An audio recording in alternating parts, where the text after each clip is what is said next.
शुक्रवार को हिंद मजदूर किसान समिति के बैनर तले ग्राम मोलाहेड़ी में पितृपक्ष के अवसर पर विशेष पितृपूजन का कार्यक्रम आयोजित किया गया। इस मौके पर दर्जनों वर्ग महिला और पुरुषों का सम्मान करते हुए उनके चरण धोकर अन्न, जल, वस्त्र व उपहार और औषधि अर्पित की गई। कार्यक्रम की शुरुआत पंचोकार विधि से शुरू हुई और इसके बाद वृद्धों को उपहार भेंट किए गए। मीडिया प्रवक्ता अमित सिंह ने बताया कि समिति के राष्ट्रीय अध्यक्ष श्री चंद्रमोहन जी का संदेश है कि असली पितृ हमारे जीवित माता पिता और वृद्धजन है। पितृपक्ष का सच्चा अर्थ है जीवित वृद्धों की सेवा करना। उन्होंने कहा कि पितृ पूजन से बड़े बड़े संकट टल जाते हैं। इन 15 दिनों में वृद्धों को समय देना, उनके साथ रहना और अपने हाथों से भोजन कराना और उनकी सेवा करना ही वास्तविक पितृ पूजन है।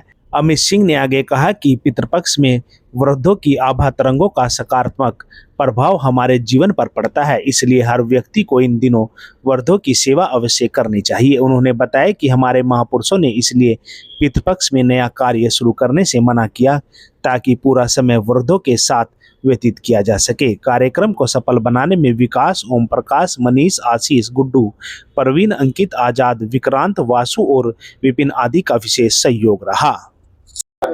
ये कार्यक्रम आज गांव मोलाहेड़ी में पितृपूजन था।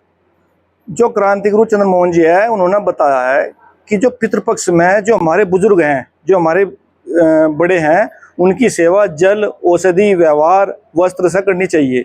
इन 15 दिन में 15 दिन में कोई नया कार्य ना करो। जितने भी अपने गांव के बुजुर्ग हैं उनकी सेवा करो इन चीज़ों से। और जो हम लोग क्या करते हैं, पितृपक्ष में जो हमारे बड़े गुजर गए तो उन्हें रोटी वगैरह देते हैं, हमारी परंपरा है। लेकिन उन्हीं के साथ साथ जो हमारे बुजुर्ग हैं उनकी भी सेवा होनी चाहिए। तो आज गांव मोलाहेड़ी में ये पितृपूजन का कार्यक्रम था और ये मुजफ्फरनगर के हर गांव में जहां भी ये व्यवस्था है हम लोग कर रहे हैं। करीब कितने सालों से आपने आज ये 16 सालों से, आज 16वां साल था जो पितृपूजन का कार्यक्रम गाँव मोलाहेड़ी में हुआ। जब से उन्होंने बताया तब से हम ये लगातार रेगुलर कर रहे हैं। अनोखी परंपरा है ये, जिस तरह लोग जो हमारे बुजुर्ग हैं उनके जाने के स्वर्ग लोग जाने के बाद उन्हें खाना खिलाते हैं, तो श्राद्ध बनाते हैं। हाँ, जीते जी आदमी का सम्मान। हाँ, जीते जी है ना, जीते जी इनकी सेवा होनी चाहिए। बुजुर्ग जो है, हम क्या करते हैं, मरने के बाद उन्हें खाना खिलाएंगे, उनकी पूजन करेंगे श्राद्ध में। लेकिन इन 15 दिन का जो हमारे महापुरुषों ने दिया था कि 15 दिन में जो हमारे बड़े हैं, बुजुर्ग हैं, उनकी सेवा जीवित रहते करनी चाहिए। पितृपूजन का कार्यक्रम हम कर रहे हैं और क्रांति गुरु जी ने हमें एक इस तरह से चीज़ें बताई थी और आगे फ्यूचर में जो हमारी नई पीढ़ी है, आने वाले बच्चे हैं, उनको भी ये चीज़ें सिखाई जा रही है ताकि जब हम बुजुर्ग हो तो हमारी भी इसी टाइप से सेवा करें। मतलब अगर हम अपने बुजुर्गों की सेवा कर रहे हैं तो आने वाली पीढ़ी सीख के वो फिर हमारी सेवा करेंगे, फिर उसके बाद में उनकी सेवा होगी। इस तरह से एक नई तरह की परंपरा क्रांति गुरु ने स्टार्ट की है। इससे पहले मृतक जो हमारे पूर्वज थे उनके लिए पितृपूजन होता था, लेकिन अब जीवित के लिए क्रांति गुरु जी के आदेश से शुरू हुआ है। मनीष जी, किस तरह का बदलाव इस समय आ रहा है? जिस तरह हम अपने बुजुर्गों को जीते जी तो हम उन्हें पूछते नहीं, न उनकी कदर करते, और मरने के बाद हम उन्हें याद करते हैं और तमाम तरह के फोटो लगाते हैं फिर हर साल।